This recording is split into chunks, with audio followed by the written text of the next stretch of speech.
Muy buenas tardes. Bienvenidos al Ateneo de Santander.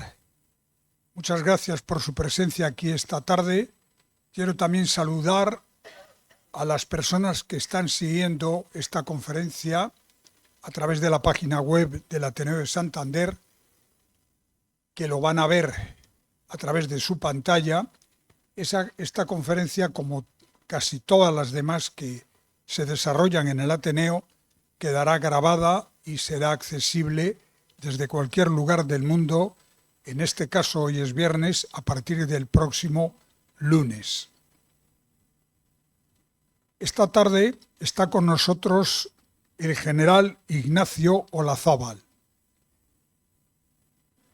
Hacer solamente un breve resumen de su biografía y de su currículum nos llevaría prácticamente todo el tiempo destinado a la conferencia, porque tiene una trayectoria profesional muy brillante y al mismo tiempo muy densa y muy polifacética. No solamente ha ejercido su labor fundamental como militar en diferentes lugares y en diferentes destinos, sino que también ha sido profesor en la universidad.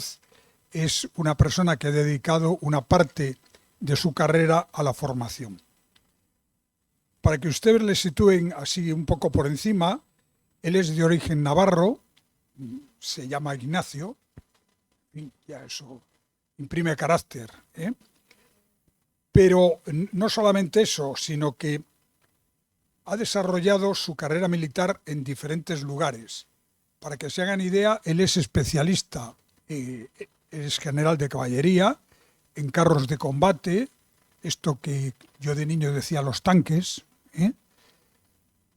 Pero no solamente eso, sino que ha sido también el general que ha estado al frente de la Guardia Real, que es algo pues completamente diferente a lo que supone los carros de combate y la guerra propiamente dicha. En los destinos ha estado en muchísimos lugares dentro de la geografía española, pero también ha estado en el extranjero, en lugares tan peligrosos como Mali, como Líbano, y conoce, yo creo que muy bien, el tema sobre el que va a hablar esta tarde aquí, que no es otro que el conflicto árabe-israelí, que se inició ya con el propio nacimiento del Estado de Israel allá por 1948 y que todavía sigue, porque una serie de países no aceptan que exista un Estado como el Estado de Israel en los territorios de la antigua Palestina, que lógicamente están muy vinculados a la Biblia. No quiero alargarme más, porque lo importante es escuchar ahora al general Ignacio Olazábal y decirles que al final de la conferencia habrá un turno para que ustedes puedan preguntar aquello que consideren oportuno, y estoy seguro que el general les responderá adecuadamente, con precisión y con un gran conocimiento de causa. Y muchísimas gracias al general Ignacio Olazábal por haber venido esta tarde aquí desde Sevilla, que no está ahí al lado, y pronunciar esta conferencia. Muchísimas gracias, general.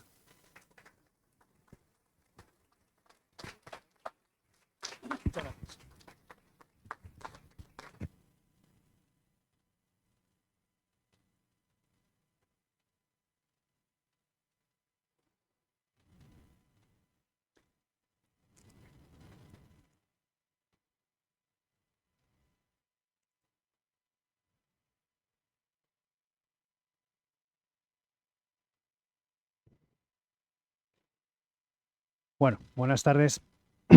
Debo comenzar estas palabras agradeciendo al Ateneo de Santander y a su presidente, don Manuel Ángel Castañedo, su amabilidad al ofrecerme el atril de esta institución centenaria para intentar aclarar, si eso fuera posible, la realidad de un conflicto como el árabe-israelí que podemos calificar como permanente. Quiero comenzar esta charla resaltando el hecho que hoy estoy aquí ante ustedes al conocer de este asunto por razón de mis despliegues en el exterior. en este caso al mando del contingente español desplegado en el Líbano en el año 2022. Es decir, por ser un soldado. Y con ello subrayo, porque creo que así debe hacerse, la permanente vocación de servicio al rey y a la patria que muestran hoy en día 140.000 hombres y mujeres de España, jóvenes, decididos, preparados, de toda condición, que conforman los ejércitos de España y que a mi juicio son expresión probablemente de lo mejor que España puede dar. A lo largo de 40 años de servicio, de las 7 misiones internacionales en las que he participado, en 6 de ellas el salafismo, y más en concreto el yihadismo, estuvo presente como uno de los actores principales en Liza. Y también les diré que en la práctica totalidad de los teatros de operaciones donde España ha desplegado en los últimos 30 años, el mundo yihadista fue uno de sus actores principales. Centrándonos ya en el objeto de esta charla, empecemos por confirmar el título que yo mismo propuse a nuestro querido presidente. Más que de conflicto palestino, debemos hablar del conflicto árabe-israelí. A lo largo de esta disertación trataré de demostrarles que se trata de un conflicto regional y no local o interno, como cabría clasificarlo si atendiésemos al enfrentamiento entre un Estado y un grupo terrorista. Pero si intentamos responder a la pregunta que formulé en el título, si es posible la paz, diré que a mi entender en estos momentos no se dan las condiciones necesarias para el establecimiento de una paz duradera. En mi opinión, se podrán detener de alguna forma las acciones armadas generalizadas, como de hecho así ha sido en numerosas ocasiones, pero el conflicto persistirá, porque las raíces profundas del mismo permanecerán como un rescoldo que revivirá en cuanto alguno de los actores vuelva a reivindicar derechos históricos o supuestos. No en vano podemos ver hoy en día a miles de milicianos de Hamás festejando enmascarados la liberación de terroristas, o cómo el ejército libanés sigue hablando del enemigo israelí sionista. Debemos establecer un origen del conflicto actual si pretendemos comprenderlo. Sin hacer un repaso histórico exhaustivo, podríamos remontarnos inicialmente hasta el siglo XVI, al permanecer el Oriente Medio desde el año 1516 bajo el dominio del Imperio Otomano. Sin embargo, el nacimiento del sionismo moderno se sitúa a finales del siglo XIX, donde activistas europeos como Theodor Herzl formularían el concepto de Eretz Israel como patria del refugio del pueblo judío, iniciando un proceso de migración y compra de tierras en la Palestina otomana, como solución a los pogromos sufridos por este pueblo en Centro Europa. Este proceso continuará hasta la Primera Guerra Mundial, durante la cual se llevó a cabo la firma de un tratado secreto entre Francia e Inglaterra, el Tratado de Sykes-Picot, por el que se repartirían entre ambas potencias las esferas de influencia y el control de Asia Menor, una vez el Imperio Otomano fuera derrotado por la Triple Entente. Ese es el momento en que la mayoría de los analistas sitúan el origen lejano del permanente polvorín que en Europa denominamos Oriente Medio. En este codicilo secreto, los británicos obtendrán el control del área que se extiende desde la línea de costa del mar Mediterráneo hasta el río Jordán, más Jordania y el sur de Irak, recibiendo Francia, por otro lado, el control del suroeste de Turquía, el norte de Irak, Siria y Líbano. Y así ocurrió realmente. Una vez finalizada la contienda, de acuerdo con el Tratado de Sykes-Picot, el mandato de la Sociedad de Naciones no solo legalizó la repartición del Imperio Otomano, sino que propuso una administración internacional para Palestina, otorgando esa responsabilidad al Reino Unido, que lo ejercerá de forma efectiva entre 1920 y 1948. El Reino Unido permitirá inicialmente la inmigración controlada de judíos hacia Palestina, llegando incluso a apoyarla con la Declaración Balfour en 1917, hasta que a finales de los años 30, viendo que el flujo migratorio aumentaba y por ello los incidentes con el pueblo palestino, la llegada de nuevos colonos judíos a Israel quedó restringida.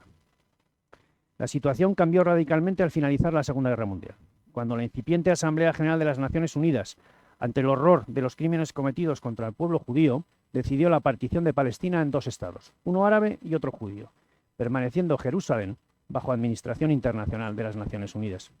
Y aquí podemos establecer, como bien ha dicho nuestro presidente, el origen próximo del conflicto actual, en la creación del Estado de Israel. Esto fue aceptado por el pueblo judío, pero no por el mundo árabe, y menos por el pueblo palestino, iniciándose una guerra civil que culminará con la declaración unilateral de independencia del Estado de Israel, de acuerdo con lo establecido por Naciones Unidas, en el mismo momento en que abandonaba el suelo palestino el último de los soldados británicos. Esto, de forma simultánea a la declaración de independencia, los ejércitos de Egipto, Siria, Irak, Líbano y Transjordania, la actual Jordania, invadirían Israel en supuesto apoyo a los derechos del pueblo palestino árabe, comenzando lo que podemos denominar como la Primera Guerra Árabe-Israelí.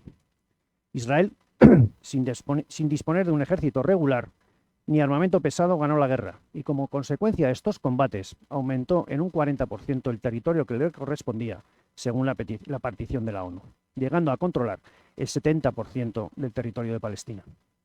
A resultas de esta primera árabe podemos llegar a decir que desaparecerá la Palestina árabe. Egipto quedará como administrador de la Franja de Gaza y tras Jordania, la actual Jordania, se anexionará la Cisjordania entre Jerusalén Este y la ribera occidental del río Jordán. Unos 800.000 palestinos serán empujados al exilio, o como ellos le llaman, la Nakba, mientras que otros tantos quedaron en territorio ocupado, confinados en campamentos. A lo largo de 70 años, Israel sufrirá repetidas invasiones, agresiones terroristas y ataques armados que serán contestados de forma durísima por las fuerzas de defensa israelí y sus servicios de inteligencia, llevando a cabo acciones de castigo sobre aquellos que las lanzaron. Estas continuas agresiones y represalias han llegado a constituir un nuevo mapa territorial, que presenta por un lado una cierta continuidad territorial israelí, frecuentemente incrementada mediante la anexión de territorios ocupados como los Altos del Golán o nuevos asentamientos ilegales de colonos en la Cisjordania palestina, a la que se opone una Palestina constituida por dos territorios separados y discontinuos de imposible gobierno.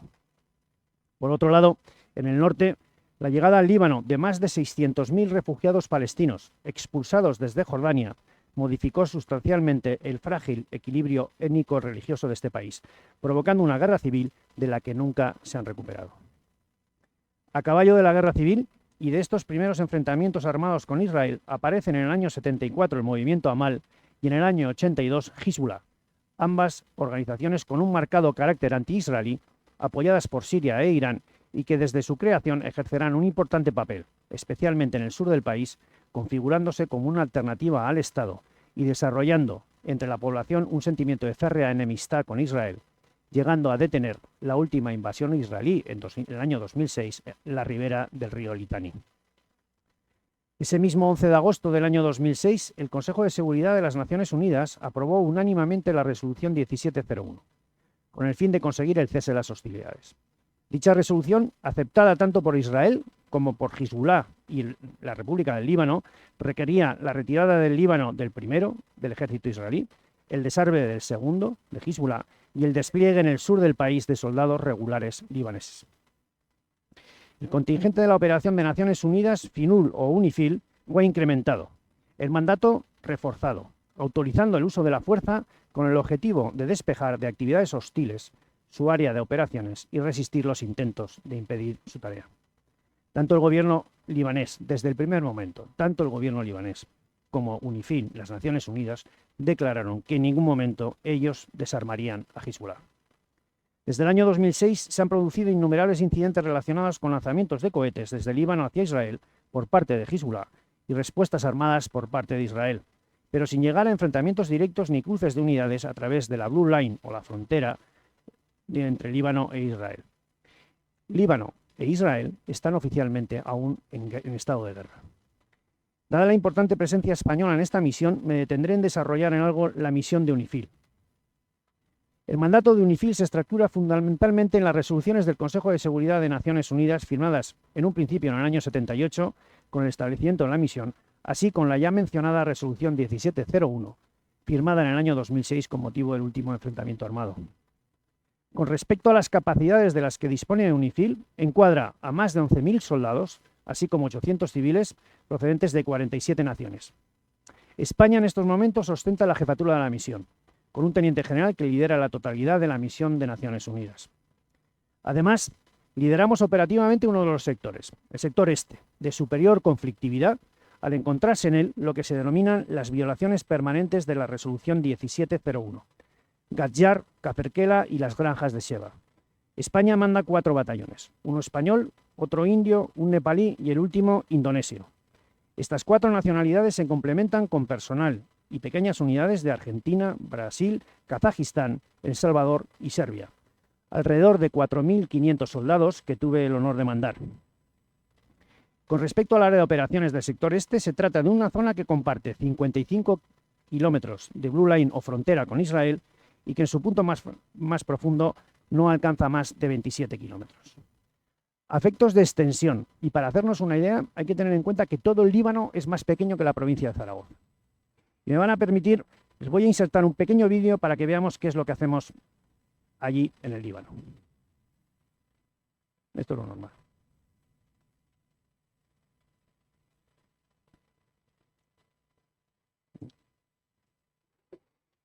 A ver, estoy seguro que lo arreglamos.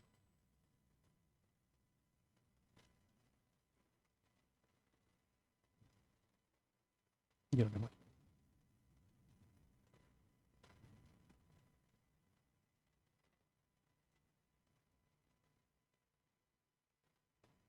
Ahí estamos. Vamos a parar directamente.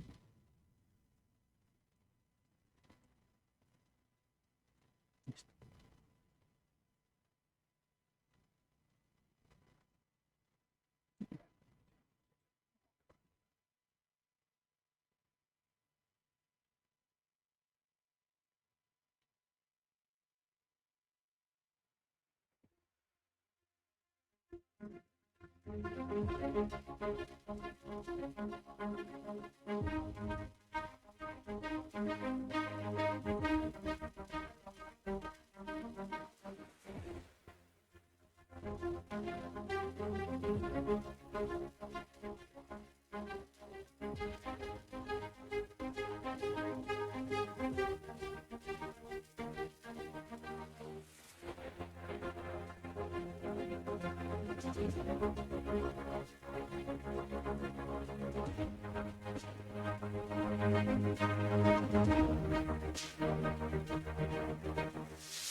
Bien, esto es lo que hacemos en el Líbano, en la frontera.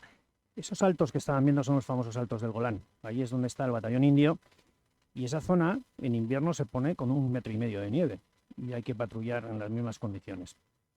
Por eso tenemos a los indios que están acostumbrados a combatir en el Himalaya, están ahí.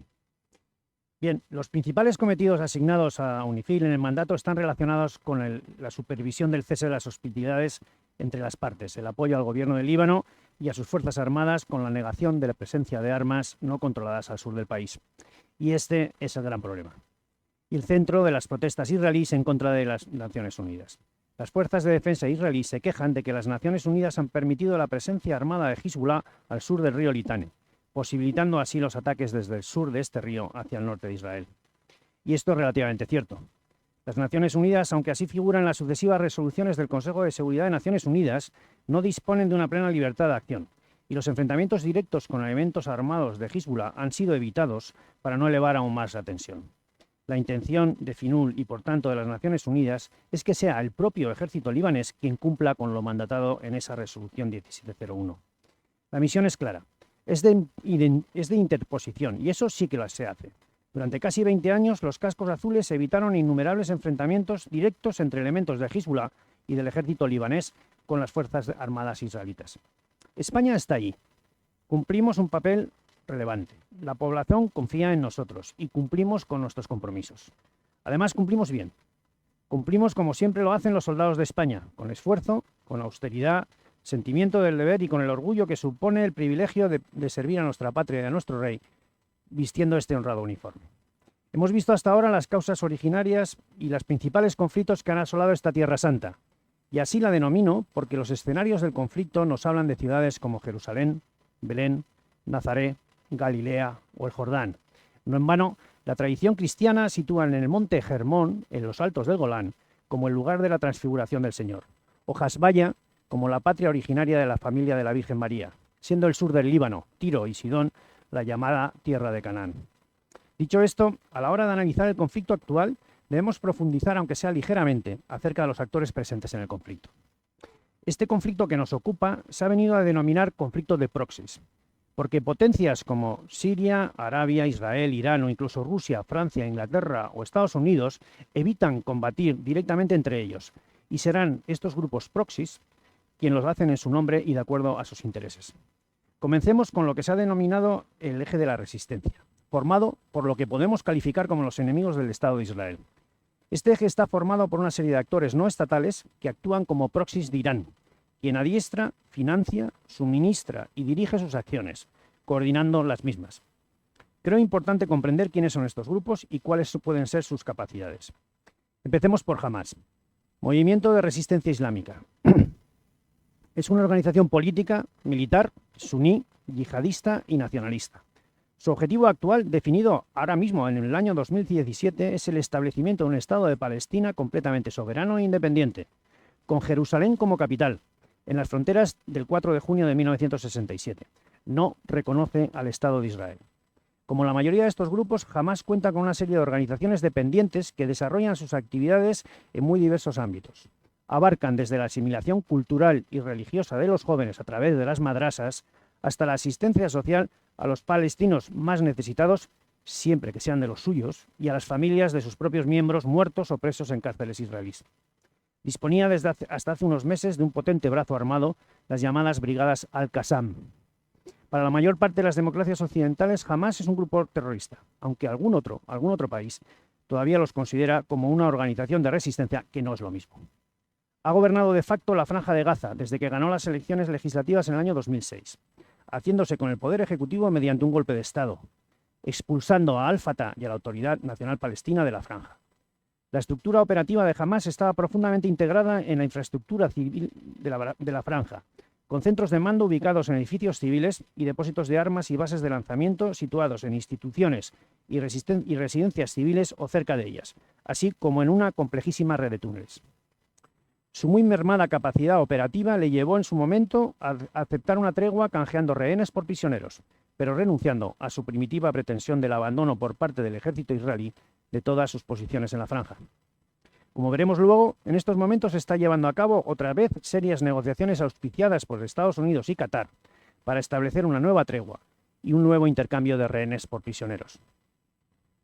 Existe un cierto consenso en sugerir la cifra de 20.000 como el número de terroristas de Hamás eliminados por Israel, aunque por otro lado se habla de 15.000 de nueva recluta. Sin embargo, se trataría de jóvenes de entre 15 a 16 años a los que se le ha proporcionado armamento ligero y que no mostrarán una clara eficacia operativa.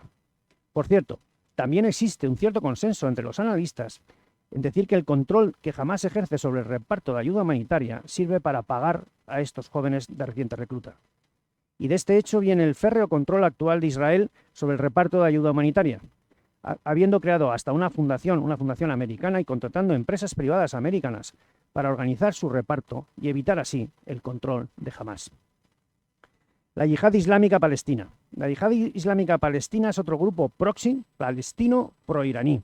Tampoco se trata de un grupo chií sino suní como cabría esperar. Disponía de grupos operativos terroristas tanto en Gaza como en Cisjordania. Participó en el ataque del 7 de octubre.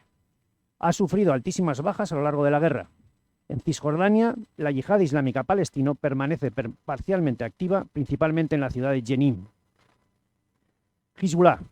Hezbollah era el grupo asociado y proxy iraní más grande y antiguo en la región. Fundado en la década de los años 80, ha desempeñado un papel cada vez más influyente en el Líbano, controlando esencialmente la presidencia del Parlamento y sectores esenciales de su economía.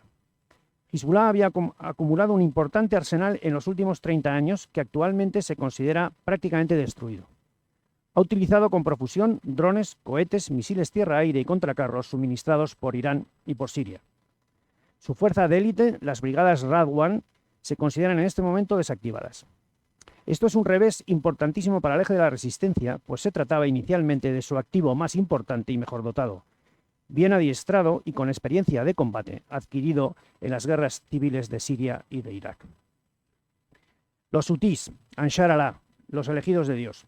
Originalmente se trató de un pequeño movimiento rebelde que, apoyado por Irán, irrumpió en escena en el año 2015, cuando tomaron el control de una parte del Yemen. Esto llevó a que Arabia Saudí y otros países árabes sunís intervinieran en Yemen. Han recibido misiles balísticos o de crucero y numerosos drones procedentes de Irán, con los que han atacado tanto infraestructuras israelitas como buques en tránsito por el Mar Rojo o el Canal de Suez. Siria y las milicias iraníes en Siria. Las guardias islámicas revolucionarias de Irán han operado desde Siria. Durante la guerra civil siria, Irán reclutó a numerosos grupos dispuestos a apoyar al régimen de Bashar al-Assad. Estos incluyeron a Hezbollah, milicias iraquíes, y también a chiíes de Afganistán y Pakistán. En el año 2018, Irán comenzó a construir bases para estos grupos en Siria, desde donde dirigían sus ataques contra Israel. Por lo general, han requerido de la supervisión y orientación cercanas de los guardias revolucionarios de Irán, hoy muy en boga y muy de moda.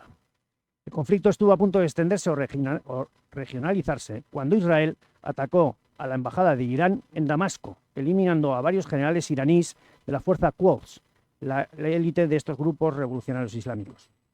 La caída del régimen de Bashar al-Assad les ha privado del santuario que Siria les ofrecía, por lo que han iniciado una progresiva retirada hacia sus bases de Irán.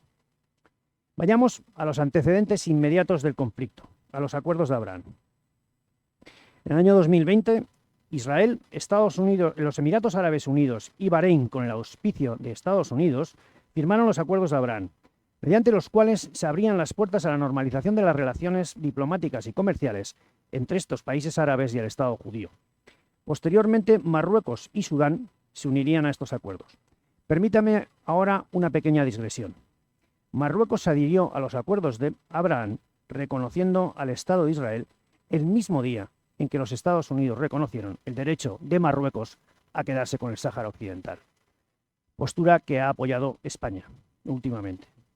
Unas semanas antes del ataque de Hamás, el primer ministro de Israel, Benjamín Netanyahu, insinuó ante las Naciones Unidas que su país estaba a punto de alcanzar un logro mayor: su reconocimiento por parte de Arabia Saudí, la guardiana de los dos lugares más sagrados del Islam. Pero llegó el 7 de octubre, o como se ha denominado la quinta guerra árabe-israelí o la segunda del Yom Kippur. Son muchos los indicios que nos hacen pensar que el 7 de octubre no fue una acción en solitario de Hamás, sino que formaba parte de un plan más amplio coordinado desde el Líbano y en el que estuvieron presentes todos estos actores que hemos denominado ahora como el eje de la resistencia. Baste, como primer ejemplo, que Hezbollah realizó un ataque similar, una especie de ensayo, con captura y ejecución de rehenes el mes de septiembre previo en la Alta Galilea.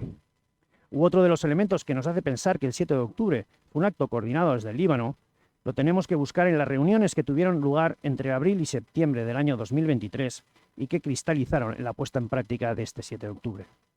El coordinador de la estrategia fue Hezbollah. El instigador del ataque fue Irán y el ejecutor del ataque fue Hamás.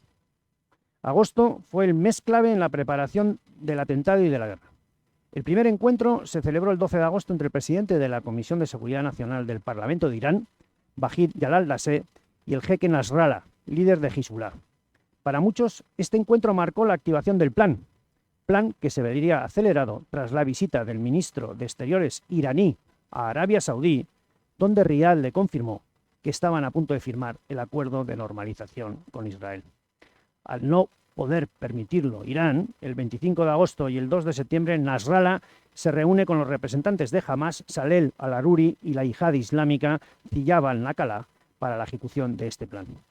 Es por ello que Israel ha eliminado a todos aquellos líderes que participaron en las reuniones de preparación del 7 de octubre, ya que a ojos de Jerusalén forman parte de un plan que tenía por objetivo acabar con Israel y cuya base era este eje de la resistencia. La línea de continuidad en todas las fases del plan de ataque es Hezbollah como organización y Nasrallah, el jeque Nasrallah, como coordinador. En la mañana del 7 de octubre del año 2023, cuando el mundo judío se disponía a celebrar el final del Sukkot, Hamás inició un ataque masivo sobre Israel, llamado Operación Inundación al-Aqsa, que se tradujo en una lluvia de 5.000 misiles y cohetes. La población israelita se escondió en los refugios, asumiendo que le esperaba uno de esos periodos de intercambio de fuego a los que están tan acostumbrados. Sin embargo, se trató de un señuelo lanzado para desviar la atención y poder llevar a cabo la segunda parte del plan, la incursión. 2.000 terroristas de Hamás y de la Yihad Islámica entraron al territorio israelí, sembrando el pánico en todas esas localidades cercanas. Ante la ausencia de defensa efectiva, los terroristas cometieron todo tipo de aberraciones, entre las que podemos incluir amputaciones, violaciones masivas o incluso decapitación de recién nacidos. Un total de 1.400 personas pertenecientes a 19 nacionalidades fueron asesinadas en 24 horas, en las que Hamás mantuvo el control de estas ciudades del sur de Israel. Además de estos asesinatos, los terroristas de Hamás raptaron a 252 personas, de las cuales 105 fueron ya intercambiadas por presos palestinos en noviembre, 8 han sido lideradas por las fuerzas israelíes y 42 han muerto durante su cautiverio. De estos 42, al menos 6 fueron ejecutados por Hamás al ver avanzar las fuerzas de Israel por los túneles de Gaza. En la última tregua se volvieron a liberar 33 más a cambio de 1.900 presos palestinos. Actualmente se calcula que 53 rehenes seguirían retenidos en Gaza y probablemente 20 de ellos quedarían con vida, aunque se desconoce exactamente su situación y paradero. Las últimas negociaciones y la última propuesta busca la liberación de 10 rehenes y la entrega de 18 cuerpos sin vida. En este contexto, el ministro de Defensa, Yoav Gallant, compareció el 20 de octubre, 7 días después del ataque, ante el Parlamento para anunciar el plan de respuesta de Israel, plan que se desarrollaría en 3 fases. La primera fase se centró en la destrucción de la infraestructura de Hamás a través de bombardeos aéreos. La segunda fase, que comenzó de forma casi simultánea, implicó la invasión terrestre y tenía por objeto el rescate de los rehenes. La posterior tercera fase busca crear un nuevo orden de seguridad y por ello tiene como escenario la Franja de Gaza, Cisjordania, el sur del Líbano, Yemen, Siria e incluso Irán, aunque a menor escala debido a las presiones internacionales. Durante la mencionada segunda fase, Israel llevó a cabo una estrategia que buscaba partir la franja en 2 mitades. Para ello, entró por el norte y por el este a través del llamado corredor Netzarim, dejando el sur como refugio de la población. Los combates más intensos tuvieron lugar en hospitales como el de Ran Tisi, Al-Shifa y Al-Ali, en las escuelas gestionadas por la UNRWA, Agencia de las Naciones Unidas para la Protección de los Refugiados Palestinos, emplazamientos que Israel afirma han sido usados por Hamás para esconder sus centros de mando, para almacenar munición o para ocultar a los rehenes. El uso de instalaciones sanitarias, escolares o humanitarias para fines terroristas está siendo uno de los asuntos más controvertidos, ya que si bien es cierto que el artículo 19 de la Cuarta Convención de Ginebra elimina la protección humanitaria de estos lugares cuando son usados para fines militares, no es menos cierto que la reputación de Israel sufre terriblemente cuando lleva a cabo acciones armadas en estos emplazamientos. De cualquier forma, son muchos los casos en los que los soldados israelíes han encontrado rehenes o munición en escuelas, hospitales o incluso campamentos de refugiados. Tercera fase. El nuevo orden de seguridad no solo está teniendo por escenario la Franja de Gaza, sino que se está extendiendo por el Líbano, Siria, Irán o el Yemen. Jerusalén ha ampliado la tercera fase de la operación a todos y cada uno de los frentes que se abrieron el 7 de octubre. Así, podemos considerar que esta tercera fase se inició en julio, cuando Israel comenzó a eliminar a los líderes de aquellos grupos que le declararon la guerra el 7 de octubre. El 13 de julio, Israel eliminó a Mohammed Deif, el líder de los comandos las brigadas Al-Qassam que antes mencioné, que perpetraron el 7 de octubre. Unos días más tarde moría en Teherán el líder del buró político de Hamás, Ismail Haniyeh, quien fue abatido cuando asistía a la proclamación del nuevo presidente de Irán, en Teherán. Junto a Mohammed Meif y a Ismail Haniyeh, Israel ha eliminado, entre otros, a los líderes de Hamás como Saleh al-Aruri, Marwan Issa, Rafah Salameh, los hermanos Yahia y Mohamed Sinwar, que eran los jefes operativos de Hamás, o a Isam al-Daalis, jefe del gabinete en Gaza, lo que supone el desmantelamiento de la cúpula de Hamás casi al completo. El 17 de septiembre, Israel extendió sus ataques al Líbano para acabar con los líderes de Hezbollah. En total, los 18 miembros de Hezbollah que conformaban la cúpula fueron abatidos en diferentes operaciones militares. En esta misma línea, Israel ha atacado el cuartel general de los hutíes en Judaya, lo que en términos técnicos demostraba que tenía capacidad para reabastecer sus aviones en vuelo y que, por lo tanto, sus F-35 podían llegar a cualquier punto, incluido Irán, incluido Teherán. Además de eliminar la cúpula de Hezbollah, Israel ha iniciado una serie de incursiones militares a escala contenida en la zona fronteriza con el Líbano. El objetivo de estas incursiones no es otro que ocupar militarmente el país del Cedro, sino acabar con los túneles y con los centros de lanzamiento de misiles que el grupo terrorista chií tiene en el sur del país. Actualmente estamos asistiendo a las últimas operaciones de esta tercera fase, tanto en los frentes de Gaza, Cisjordania, Líbano, Yemen y sobre todo Irán, del que hablaremos un poco más extensamente un poquito más tarde. Es cierto que si a bien a los ojos de la opinión pública mundial, inicialmente Israel gozó de todo el derecho a utilizar el recurso de la defensa propia, no es menos cierta la pérdida de legitimación actual del Estado de Israel ante el mundo árabe y también ante el mundo occidental. Por ello, me gustaría aclarar algunos términos profusamente empleados por los medios de comunicación occidentales y fundamentalmente europeos, a mi modo de entender de forma si no torticera, al menos incorrecta.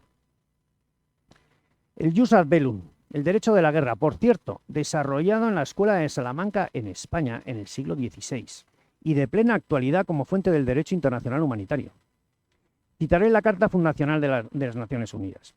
La fuerza solo puede emplearse en el ejercicio individual o colectivo de la legítima defensa. Esos son los artículos 2, 4 y 51 de la Carta de las Naciones Unidas. O mediante la aplicación del sistema de seguridad colectiva previsto en el capítulo 7 de esta Carta, en caso de amenaza o quebrantamiento de la paz y la seguridad internacional.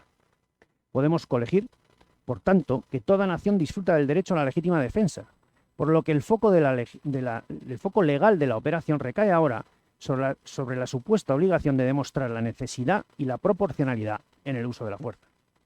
Sin embargo, es cierto que a medida que se alargan las operaciones, el desplazamiento del centro de atención se dirige siempre más hacia los aspectos de proporcionalidad que a los de necesidad que se dieron por supuestos al principio de las hostilidades.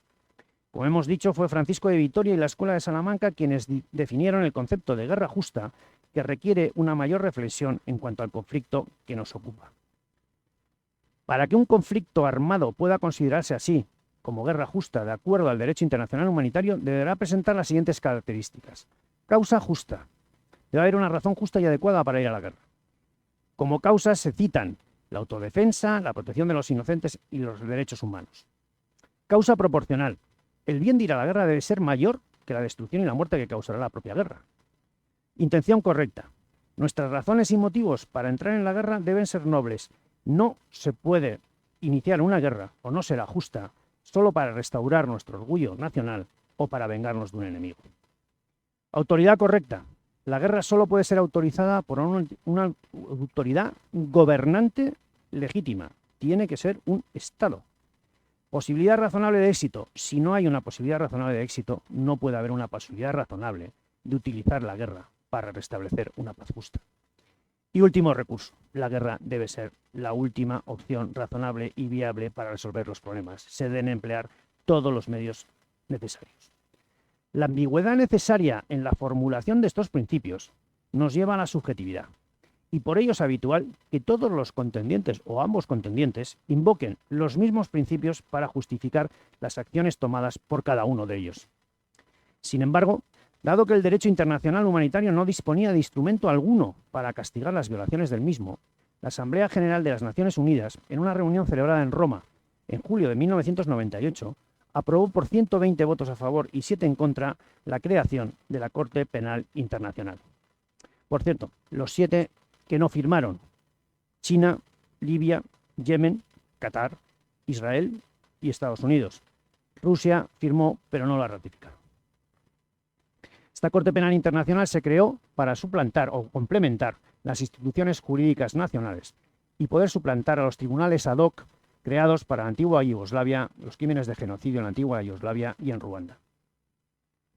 Se trata de un tribunal de última instancia para el enjuiciamiento de delitos internacionales graves, como el genocidio, los crímenes de guerra y los crímenes de lesa humanidad y agresión. Desde su creación, la Corte Penal Internacional ha recibido críticas severas por la falta de poder ejecutivo, los bajos índices de condenas, el enfoque excesivo y fácil, diría yo, en los países africanos, así como su falta de recursos. No en vano, es un tribunal de adhesión voluntaria y que no juzga in absentia, es decir, tiene que estar presente el juzgado. He mencionado la Corte Penal Internacional porque el pasado 23 de noviembre ordenó el arresto del primer ministro israelí, Netanyahu, su ministro de Defensa y el líder de Hamas. Orden, por supuesto, sin efectos hasta el momento. Pero al menos el Estatuto de Roma sirvió porque codificó lo que se han venido a denominar los crímenes de guerra. Permítame señalarles lo que es genocidio para la Corte Penal Internacional y lo que no lo es. Y díganme si ambos contendientes no pueden acusarse mutuamente de genocidio, que es lo que nos pasa. El uso de esta palabra de forma recurrente no ayuda a nada. El artículo 8, además, define los crímenes de guerra como las infracciones graves a los convenios de Ginebra de agosto del 49 y enumera varios actos contra personas o bienes protegidos por las disposiciones del convenio de Ginebra correspondiente. Me van a permitir, ¿es un crimen de guerra matar civiles? Pues no, no necesariamente, no lo es. El derecho internacional humanitario permite atacar objetivos militares, lo que puede implicar pérdidas civiles fortuitas, siempre que no sean desproporcionadas con respecto a la ventaja militar prevista. Es lo que llamamos daños colaterales. Es muy duro, pero es la ley. Los civiles están protegidos si no participan activamente en las hostilidades. Los daños colaterales también pueden ser aceptables, siempre que el sufrimiento sea mínimo, y así está definido. Es difícil marcar el sufrimiento mínimo. Permítame señalarles algunos de los casos que el Tratado de Roma define como crímenes de guerra. La deportación masiva, luego hablaremos de ello. La toma de rehenes es un crimen de guerra. Los crímenes de lesa humanidad, el asesinato, el exterminio, la esclavitud. Y entendemos por deportación o traslado forzoso también de moda, forzoso de población, cuando no quieren hacerlo. Y eso es un crimen de guerra. Bien, en estos momentos podemos decir que Israel, en el frente primario, bueno, otro crimen que merece la pena tratar, la perfidia. Perfidia es usar los símbolos de la Cruz Roja o la media luna islámica para camuflar unidades de combate. Si uno pone un centro de mando o un lanzamiento, una base de lanzamiento de misiles debajo de un hospital, eso es perfidia, eso es un crimen de guerra. En estos momentos podemos decir que Israel, en el frente primario de Gaza, prácticamente ha culminado sus objetivos militares. El pasado 19 de enero se estableció una primera tregua en la que su primera fase se liberaron 33 rehenes a cambio de 1.900 prisioneros, abriéndose parcialmente la frontera de Rafah para evacuar enfermos y heridos. Esta tregua fue rota por Israel, debido a la negativa de Hamas de liberar a los rehenes cautivos. Actualmente, y de acuerdo a las declaraciones del primer ministro Netanyahu, no cesarán las hostilidades hasta la total desaparición de la capacidad operativa de Hamás y de la yihad islámica en Gaza. Las negociaciones llevadas a cabo con el patrocinio de terceros países como Estados Unidos, Egipto o Qatar buscan actualmente y en estos momentos el establecimiento de una nueva tregua, aunque vuelva a ser extremadamente frágil y solo sostenida por esta presión internacional. Como les he dicho, no hay acuerdo acerca de las capacidades operativas residuales de Hamás. Algunas fuentes cifran, como hemos dicho, hasta 20.000 los combatientes caídos de esta organización. Pero esta cifra es altamente volátil y nadie lo sabe. Fuentes israelíes dan por desactivada solo parcialmente la capacidad operativa de Hamás. En el frente norte, Hezbollah ha sido decapitada mediante operaciones de inteligencia de alta eficacia e incursiones medidas dirigidas a eliminar su capacidad operativa, tomando los depósitos de armas y lanzaderas de cohetes. Agotada por los éxitos de las Fuerzas Armadas de Israel, Hezbollah ha firmado una tregua de carácter indefinido. El ejército israelí aún permanece en ciertos enclaves libaneses del sur del río Litani. En el frente sur persisten los duelos artilleros con los hutís, que mantienen una cierta capacidad de bombardeo sobre el territorio israelí mediante misiles proporcionados por Irán. Irán, patrocinador del eje de la resistencia, coordinador de los ataques sincronizados contra el territorio de Israel con la intención de sabotear la extensión de los acuerdos de Abraham. Se encuentra muy debilitado por la serie de fracasos de nivel operacional y estratégico. Su debilidad creciente le llevó a abandonar el apoyo al régimen sirio de Bashar al-Assad, contribuyendo a su caída y perdiendo así otro de sus más fieles aliados en la zona y en la lucha contra Israel. La contenida respuesta israelí a los ataques directos lanzados demostró al régimen chií que Israel disponía de la capacidad operativa necesaria como para llevar a cabo cualquier incursión en su territorio.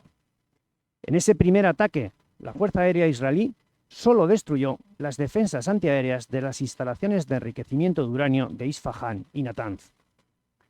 Permítame detenerme un momento en el estado del programa nuclear persa. En estos momentos, la Organización para el Control de la Energía Atómica ha constatado el almacenamiento de al menos 400 kilos de uranio enriquecido al 60% y parcialmente enriquecido ya al 89%. Todavía no es de calidad militar, pero dispone de la tecnología y la voluntad necesarias para llegar rápidamente a ello. Se cree que gracias a las presiones americanas, Israel respetó las instalaciones nucleares iraníes en ese primer ataque ya mencionado. Este último domingo pasado estaba programada la sexta ronda de negociaciones entre Estados Unidos e Irán, que buscaba permitir la reanudación del programa nuclear iraní de uso civil bajo estricta supervisión internacional, o por el contrario, la reimposición de nuevas sanciones. Ante la negativa iraní a permitir el control y la supervisión de la Agencia Internacional de la Energía Atómica, los Estados Unidos se levantaron de las negociaciones, permitiendo de facto a Israel a llevar a cabo el ataque. Hasta ahora Israel ha eliminado mediante una exitosa operación de inteligencia a toda la cúpula de la Guardia Islámica Revolucionaria y de las Fuerzas Armadas iraníes, así como a gran parte de los científicos a cargo del programa de enriquecimiento de uranio y de la fabricación de los proyectiles nucleares. Por otro lado, ha dañado seriamente la capacidad de defensa aérea y antiaérea, disfrutando en estos momentos de una clara superioridad aérea. Rusia. Su falta de capacidad operativa y la necesidad que presentaba de concentrar todos sus esfuerzos en el frente ucraniano le han hecho también abandonar el apoyo al régimen sirio, contribuyendo a su caída. Sale también debilitada. Estados Unidos. Su apoyo a Israel ha sido tremendamente efectivo, quizás de los pocos éxitos internacionales de la administración Biden. Se ha revelado como uno de los contados actores eficaces en el escenario internacional. Ha colaborado en el bombardeo de capacidades militares sirias con Israel, Francia o Inglaterra, para evitar que estos medios militares caigan en manos de los rebeldes yihadistas que han tomado el poder en Siria. Su presión sobre Israel para lograr la primera tregua fue muy efectiva. Sale reforzado, aunque ya han aflorado algunas tensiones entre la administración Trump y el gobierno de Netanyahu. Naciones Unidas. El continuo apoyo a la causa palestina le ha llevado a enfrentarse claramente al régimen israelí. La actuación de la UNRWA, agencia de la ONU para los refugiados palestinos, ha sido duramente criticada, siendo acusada de colaboración con Hamás, incluso en los ataques del 7 de octubre. La capacidad diplomática de las Naciones Unidas ha mostrado graves carencias y las 3 misiones de cascos azules desplegadas en la región se han mostrado ineficaces en la salvaguarda de la paz en la zona. Israel, a día de hoy, no ha logrado recuperar a la totalidad de los rehenes secuestrados, aunque prácticamente ha eliminado la capacidad operativa de Hamás, la Yihad Islámica y Hezbollah. La caída del régimen sirio añade incertidumbres al frente norte. Las Fuerzas Armadas israelíes han aprovechado la oportunidad y han adelantado sus posiciones en los altos del Golán para establecer una nueva zona colchón que incremente en algo su seguridad. Persisten los combates con los hutis yemeníes, que mantienen su presión desde el sur, aunque están siendo castigados duramente por la artillería y la aviación judías. Establecidas en su momento treguas tanto en Gaza como en el Líbano, la gestión de las mismas marca los tiempos. La permanencia de facciones armadas de difícil control en ambos frentes hacen peligrar las mismas, las treguas, y provocar, como hemos visto en Gaza, el retorno de los enfrentamientos armados. No podemos concluir esta ya larga charla sin plantear una perspectiva. Aquí es donde expondré mi opinión personal, que no es oficial porque no hablo en nombre de nadie. Respecto al reconocimiento de los dos estados, solución que es de Naciones Unidas, que está siendo impulsada actualmente por ciertas naciones, incluida la nuestra. A mi modo de ver, a día de hoy es solo teórica y en las actuales condiciones prácticamente imposible de implantar. Ya la resolución 3236 de 22 de noviembre de 1974 de la Asamblea General de las Naciones Unidas reconocía el derecho inalienable del pueblo palestino a su Estado. Pero de acuerdo con los principios más básicos de la política internacional, un Estado precisa para sobrevivir población, territorio, gobierno y soberanía. Población. Este Estado palestino la tendrá dispersa, situada en al menos 2 enclaves, a los que debe sumarse todos los que se encuentran en los campos de refugiados dispersos por Líbano, Jordania y Siria. Para que se hagan una idea, el número de palestinos refugiados fuera de Palestina es similar a los que están dentro. Territorio. Separado en 2 enclaves aislados y por ende descontinuos. Se trata de un territorio no unitario y además trufado de asentamientos israelíes ilegales que quedarían ajenos a su autoridad. Gobierno. ¿Quién lo ejercerá? ¿La Autoridad Nacional Palestina o Hamás? La Autoridad Nacional Palestina fue ya expulsada de Gaza. ¿Se van a someter a elecciones democráticas? ¿Quién dispone del derecho al voto? ¿Solo los árabes? ¿Y de qué o de quién vivirán? ¿Subsidios de la Unión Europea? ¿Subsidios de las Naciones Unidas? ¿Subsidios de Qatar? ¿Y para siempre? Soberanía. Probablemente sí, esto es lo más fácil, se la puede dar Naciones Unidas, pero tampoco nos pondremos de acuerdo, o no se pondrán de acuerdo, en la extensión del terreno y en la capitalidad. Ambos reclaman Jerusalén y ninguno de ellos va a renunciar a ellos. Por contra, el otro Estado, el de Israel, a pesar de su inestabilidad política permanente, presenta todas las características necesarias, y crónica, presenta todas las características necesarias para garantizar su supervivencia y su desarrollo, habiendo demostrado en cuantas ocasiones ha sido necesario su capacidad de resistencia. ¿Y el establecimiento de una fuerza de interposición de Naciones Unidas? Pues ya teníamos una en la frontera del Líbano, más otras 2 misiones de cascos azules, una en el Golán, la UNTSO, y otra para supervisar el alto el fuego del año 1948 que está todavía activa, UNDOF. No se han mostrado como muy eficaces, al menos en su formato actual. Aún así les diré que el despliegue de esta fuerza de interposición quizás sea la única solución plausible, pero que volverá a fracasar si no se empeña en el cumplimiento efectivo de resoluciones como la 1701 en el Líbano, que contiene todos los elementos necesarios como para ser efectiva, si no se desarma realmente a las milicias presentes, si la totalidad de los países árabes no reconocen al Estado de Israel, si en el abandono de la lucha armada por parte de los grupos terroristas no se llevará al cumplimiento de los acuerdos de paz y no podemos avanzar. A pesar de parecer que contradigo mi propio discurso, les diré que el próximo paso no puede ser otro que un nuevo reconocimiento internacional de los 2 estados, de acuerdo a las fronteras de 1967, que eran las del final de la Guerra de los 6 días, obligando a ambas partes a cumplir sus obligaciones, incluyendo el abandono de los asentamientos ilegales judíos en la Cisjordania de titularidad palestina y el reconocimiento mutuo, como ya también establecieron en su momento los acuerdos de Oslo de los años 90. Esa solución deberá resolver también la cuestión de la supervivencia de Palestina como Estado, su gobernabilidad y supervivencia económica, así como su relación con Israel. A primera vista, Israel está muy cerca de conseguir la victoria militar, pero eso no resolucionará el conflicto, que es calificado por la comunidad internacional como de carácter permanente e irresoluble. Esto quizás sea debido a que multitud de los actores presentes en el conflicto no han alcanzado ese punto de madurez necesario como para comprender que el momento de la negociación real ha llegado, que nunca alcanzarán todos sus objetivos y que es más útil alcanzar un acuerdo posible hoy que la consecución mañana de todos esos objetivos. En definitiva, que con la paz ganarán más que con el mantenimiento de las hostilidades. En estos últimos días, la opción del establecimiento de un protectorado árabe en Gaza se ha ido introduciendo. Es evidente que Egipto sería la única nación líder capaz de liderar esa opción. No es algo nuevo. Ya se hizo al final de la primera guerra árabe-israelí y no funcionó. Se desconocen los términos de ese posible acuerdo, pero sobre todo la reacción de los actores principales, Hamás y la Autoridad Nacional Palestina, que no parecen dispuestos a perder sus posiciones de control.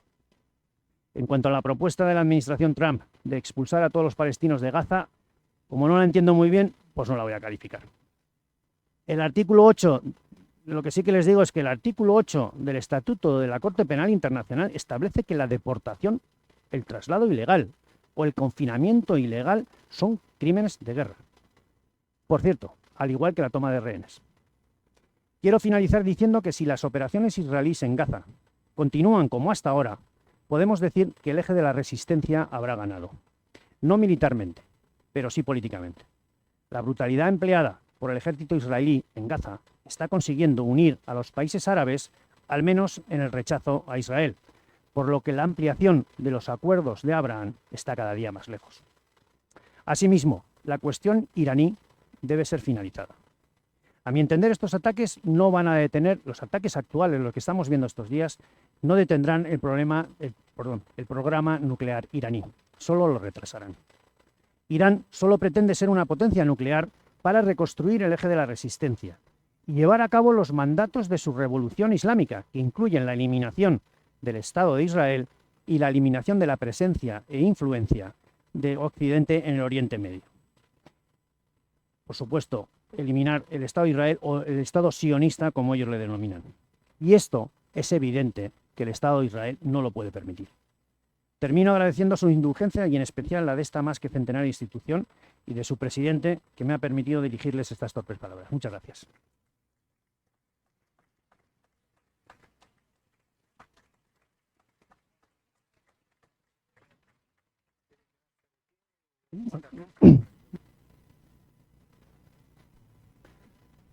Muchísimas gracias, general, por esta magnífica conferencia. Y ahora es su turno. Quienes quieran hacer alguna pregunta, por favor, que hagan una seña. Se les pasará el micrófono para que tanto el general como las personas que nos están viendo a través de la transmisión en directo puedan escuchar la pregunta y luego la respuesta. ¿Quién va a abrir el fuego, nunca mejor dicho?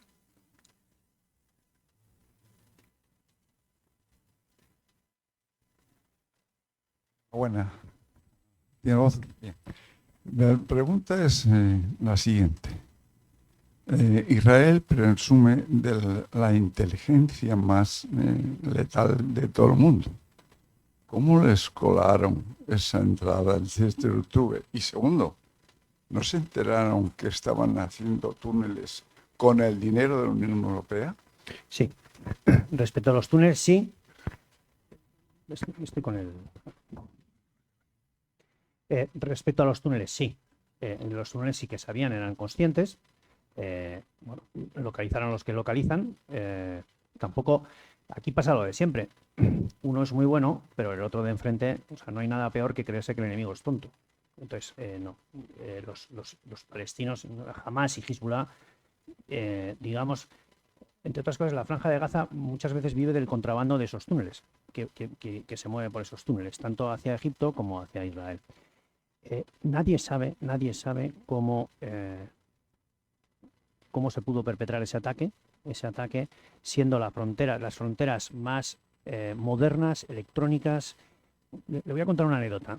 Cada vez que yo me movía, y en teoría yo no era un enemigo, pero cada vez que yo me movía con mi convoy y salía de mi base, yo tenía un dron israelí encima y ya prácticamente les saludaba. O sea, ellos están al tanto de todo.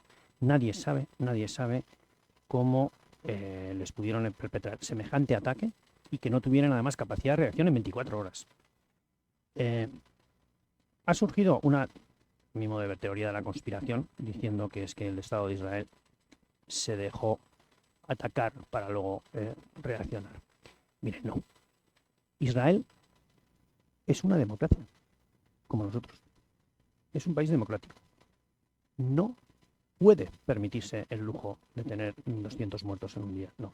Eso es como decir que Estados Unidos permitió derribar las torres de gemelas en Nueva York. No, eso no es. Les cogieron. Evidentemente ha terminado la tercera fase, o cuando ya la tercera fase perdón, estaba lanzada, han dimitido el jefe de Estado Mayor y el jefe de Mossad, porque les pillaron. Y del Shin Bet. El Shin Bet es el órgano de inteligencia del ejército israelí. No es exactamente lo mismo que el Mossad. Sería la comparación como el CNI y los servicios de inteligencia del ejército. No es lo mismo, pero trabajan juntos. Les cogieron. La eficacia del Mossad y de los servicios de inteligencia israelí lo han vuelto a demostrar, al menos en dos grandes operaciones. La operación de la decapitación de la cúpula de Hezbollah, yo entiendo que se va a estudiar en todos los libros, en todos los reglamentos de inteligencia de aquí a 50 años. Pero la de Irán ha sido exactamente igual. Es que en Irán no solo han decapitado toda la cúpula de la Guardia Islámica Revolucionaria, que es el corazón de las Fuerzas Armadas iraníes, sino que se han cargado a todos los científicos, pues que se los han cargado con coches bomba. O sea, están infiltrados en Irán de tal forma que se han cargado a todos los científicos nucleares iraníes, no solo los científicos nucleares que enriquecen uranio, sino aquellos que fabrican los componentes necesarios para los misiles y aquellos que se los han cargado a todos. Fíjese, se cargaron a la cúpula de la Guardia Islámica Revolucionaria, que es el corazón, como he dicho, del ejército iraní, mediante una operación de desinformación. Les forzaron a reunirse y en el momento que se reunieron les metieron un misil. Pero es que lo estaban forzando. Pero lo de los Vipers, los Buscas de Hezbollah fue lo mismo.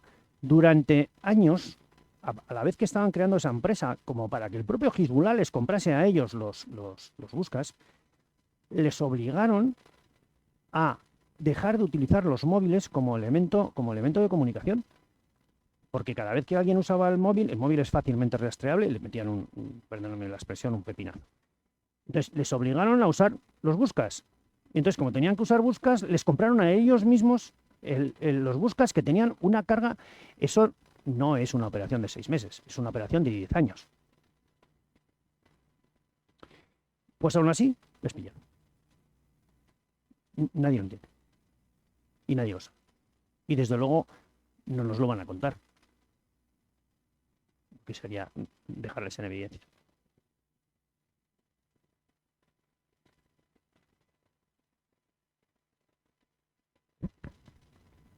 Gracias por su disertación magnífica. Son 2 preguntas.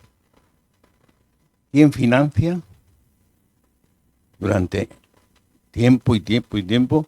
Hay una financiación. ¿Quién financia una parte y la otra?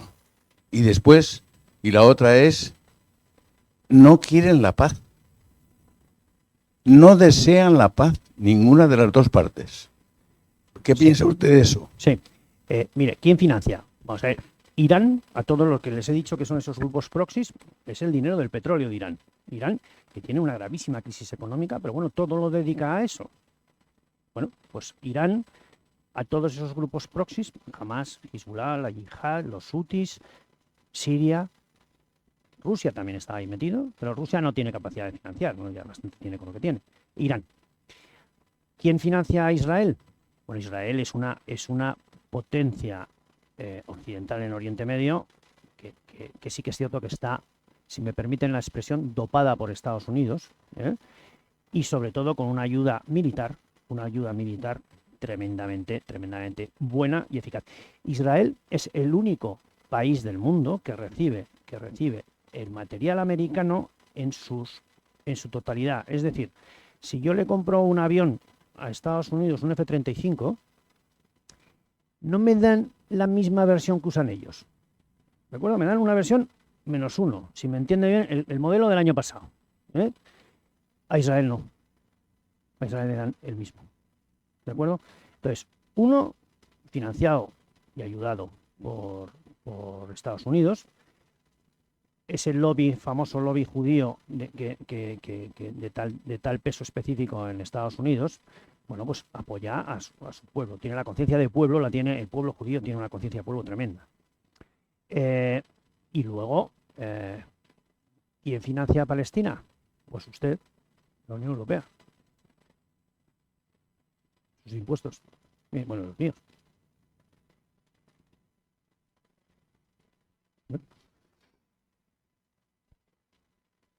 Y, perdone, y si quieren la paz, bueno, yo les he dicho, hasta que no sean conscientes de que si se acuerdan los acuerdos de Oslo, había una foto muy famosa que estaba en un lado Yasser Arafat, en otro Isaac Rabin y Bill Clinton detrás, y se daban la mano y tal, no sé qué. Ahí había un principio de acuerdo que se basaba en el abandono de los asentamientos ilegales judíos dentro de Cisjordania y el reconocimiento mutuo como Estado. Bueno, pues no cumplieron ni el uno ni el otro. Ninguno de los dos. Entonces el acuerdo de Oslo se fue a la porra. ¿Quieren la paz? Bueno, hombre, no lo sé. Yo no sé si quieren o no quieren. Entiendo que todo el mundo quiere la paz, porque a nadie le gusta que le maten, ni pasar hambre, ni pasar penurias, ni pasar el miedo, porque no es nada agradable cuando suenan las sirenas antiaéreas. No es nada agradable porque es pánico, yo lo he visto, y es verdadero pánico lo que produce, y además con razón, puede haber pues todo el mundo debería querer la paz, pero yo les digo, yo no lo veo ahora. A lo mejor alguien se harta, los pone a los dos, los sienta, pero es muy difícil. Vamos a ver, si es que Irán, su único objetivo es la destrucción del Estado de Israel. O sea, entonces, si empezamos así, yo alguna vez he hablado con alguno bueno, yo he negociado con Hezbollah. Hablas con uno de ellos y dice, no, es que mientras existe Israel, y digo, oye, entonces, ¿qué pretendes? ¿Que se vayan? Porque no se van a ir. Entonces, es que no hay, ya digo, por ahora. Sí. ¿Quién financia la UNRWA? Es cierto que Usted. eso es lo que quería comentar, hablando de financiación. Es cierto que la UNRWA también financia a Hamas y grupos terroristas. Entonces, ¿cómo es posible que Occidente sea consciente de que está financiando algo como esto? Bueno, fuimos conscientes en el momento, en el principio. Es que es sabido. Cuando se perpetraron los ataques del 7 de octubre, varios de los funcionarios de la UNRWA participaron en esos ataques. Debajo de instalaciones de la UNRWA, debajo y al lado, había almacenes de Hamas, incluso ha habido rehenes cercanos, digamos, que se podían haber detectado. Es decir, pero también les diría que yo estaba ahí también, y muchas veces lo que pasa es que Naciones Unidas no quiere entrar en donde no quiere entrar. Y a mi modo de entender, en este último conflicto, su enfrentamiento clarísimo contra el Estado de Israel, lo que le ha provocado es un descrédito, desde luego, con Israel, que no quiere ni oír hablar de Naciones Unidas, pero ni oír hablar. Y claro, eso además complica una posible solución, porque la interposición la creación de una nueva fuerza de interposición, claro, Israel le va a decir que, ¿cómo? ¿De los de Naciones Unidas? ¿De los de la UNRWA? Es que le ha dicho que, desde luego, en el Estado de Israel no entraron. Quería preguntarle también por qué Israel tiene tanto descrédito en Occidente, por qué esos ataques continuos a... Bueno, pues le voy a decir, es una opinión personal mía. Lo que vemos aquí es un antisemitismo de libro, a mi entender. Antisemitismo de libro. Y además, en el cual ha comprado todo el mundo, casi todo el mundo occidental, lo ha comprado. Y vamos a ver. Cuando hablamos de los muertos, cuando dicen, ¿no?, un ataque israelí se ha cargado a 19, tal, no sé qué. Fuente, el Ministerio de Salud de Hamás. Pero, hombre, por el amor de Dios. Es como si le preguntamos a Riva Tasuna, hombre, por el amor de Dios. Vamos a ver. Evidentemente, Israel sí que es cierto que no permite la presencia de periodistas occidentales, no, periodistas en la zona de combate. Sí que es cierto, no lo permite. Pero claro, la única fuente que tenemos es Hamás. Mire, oiga, pues es que no se puede fiar. Es decir, no sabemos cuántos muertos. En este tipo de combates es muy difícil. Además, estos que son guerras civiles y además combate urbano, es muy difícil saber. Es muy difícil saber. No sabemos cuánto esto, pero claro, si la única fuente es Hamás, que tampoco me fiaría yo mucho de la fuente israelí, pero desde luego la de Hamás no. Porque la fuente israelí, al final hay libertad de prensa. Es decir, hay periódicos que le ponen verde a Netanyahu en Israel. Pues, bueno, eso en Gaza y en Cisjordania no pasa, ¿eh? No, claro. Es que yo no quiero ser parcial o imparcial, yo no tengo nada que ver con este conflicto, salvo que estuve ahí. Pero Israel es la única democracia occidental que hay en Oriente Medio. Entonces, y son grupos terroristas contra un país que su propia historia, idiosincrasia o política la lleva a una brutalidad extrema en sus reacciones. Pero es algo que todo el mundo sabe, porque Israel ya dice, no me dispares porque desde donde tú me dispares yo te voy a contestar. Y eso lo dice siempre. Mire, pongo un ejemplo, no me dispares desde un hospital porque te voy a contestar. Sí que es cierto que debería medir la respuesta, pero ya lo sabe todo el mundo. Y jamás o Hezbollah lo utiliza.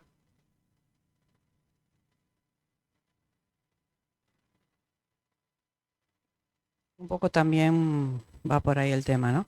Que primero, todos los fondos europeos, americanos, tal, que han ido a Gaza, es increíble que con tantísimo dinero tú veas siempre un país pobrísimo, no sé qué, todo es un desastre, todos no sé qué. Y al lado tienes Israel, todo perfectamente ordenado, limpio. O sea, es curioso, ¿no? Bueno, vamos a ver, es que todos los fondos que van a Gaza van a Hamás. Claro, es que ese es el problema. Y lleva más, creo, si no estoy equivocada, más de 15 años gobernando sin una elección desde ni el nada. 2006. 2006. Y no han vuelto a hacer elecciones. Bueno, expulsaron, dieron un golpe de Estado y expulsaron a la Autoridad Nacional Palestina, que solo gobierna en Cisjordania. Claro. Mahmoud Abbas solo controla... Que le estamos dando fondos a una organización terrorista. Sí. Reciben ayuda humanitaria y son ellos los que lo controlan. Esa es la razón Claro. por la cual Israel, de una forma también extremadamente violenta, dijo, ya no pasa nada de ayuda humanitaria porque la estaba controlando Hamás. Y entonces se la queda Hamás y lo usa.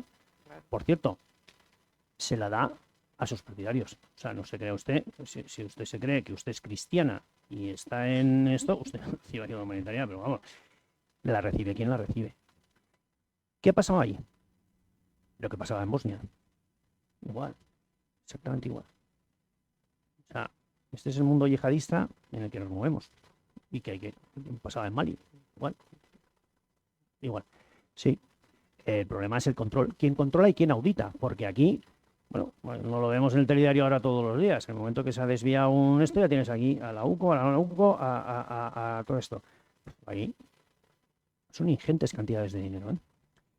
Que Europa utiliza, digamos, a mi entender, como para limpiar un poco su conciencia, ¿eh? Y dice, bueno, pues te doy pasta y tú sabrás. Por eso, sin para nada apoyarlo, pero a mí me hizo gracia la sugerencia de Trump diciendo que podría ser un enclave turístico. Es que lo podría ser, un enclave turístico de primera por su situación y por todo. Si realmente fueran un poco inteligentes, tendrían allí un sitio Bueno, yo creo que no tienen, no, ¿No? no, porque ¿No tienen unas playas estupendas y todo eso? sí, bueno, lo que es una conurbación, es una auténtica conurbación de casas de muy mala calidad y no es, No se no, pero podría es que ser además está turístico. superpoblado. O sea, hay una superpoblación tremenda. No, Gaza es lo que es una ciudad, prácticamente es una ciudad, con una carretera que va paralela a la costa, la carretera Saladín, y dos corredores, el Filadelfia y el Netzarim que les he dicho, que lo atraviesan. No, bueno, es que ahí no. Claro, es que esa solución, no sé cómo vamos a. Quiero decir que, bueno, yo digo, ven, los podemos reconocer, pueden tener, bueno, puede ser Palestina, sí, ¿y de qué van a vivir? Porque ahí no hay más que casas. Uno puede hacer un negocio de tal, un negocio de cual, pero hay que fabricar algo, ¿no?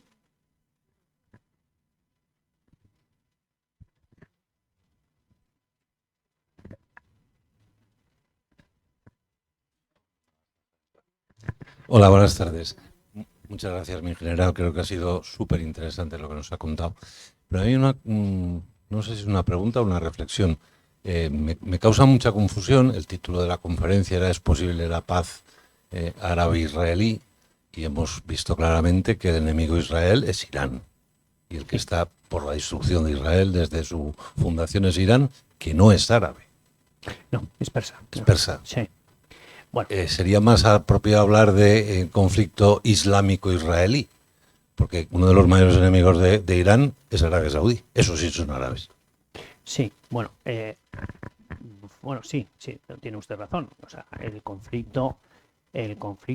el conflicto es la propia existencia del Estado de Israel. Punto. Yo siempre digo que no sé yo cómo estarían sin Israel. Estarían enfrentados probablemente seguro, porque existe otra larvada guerra civil entre el mundo suní y el mundo chií.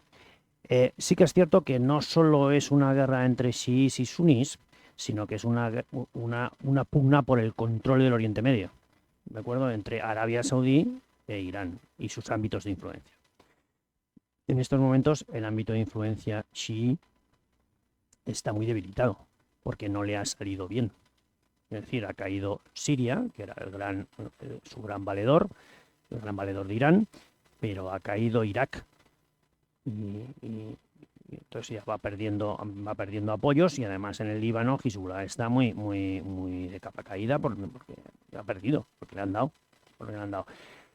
Ese conflicto existe y por eso saltó Irán. Es decir, Irán organiza todo el 7 de octubre porque Arabia iba a reconocer al Estado de Israel. Arabia no es Arabia, Arabia son toda la península arábiga y toda la esfera de influencia de los Saud, los de Arabia Saudí, la familia real Saud. Bueno, es que el resto de los emiratos son sus primos, es que son primos, son de la misma familia. Y su esfera de influencia es tremenda, porque además son países tremendamente ricos. Entonces, Irán se veía que perdía ese único punto de unión de todo el mundo, vamos a llamarlo islámico, que era el Estado de Israel, o sea, pelearnos contra el Estado de Israel. Irán veía que se quedaba sin eso y lanzó esto, que estaba preparado porque su único objetivo es, ¿no?, hacerle daño al Estado de Israel. Bueno, orquestó una operación compleja y completa, pero es que no la salió bien. Israel tiene una gran determinación de defensa. Claro, bueno, es que tienen que tener en cuenta una cosa. Es que Israel no puede perder, porque solo perderá una vez. No puede perder. Desaparece.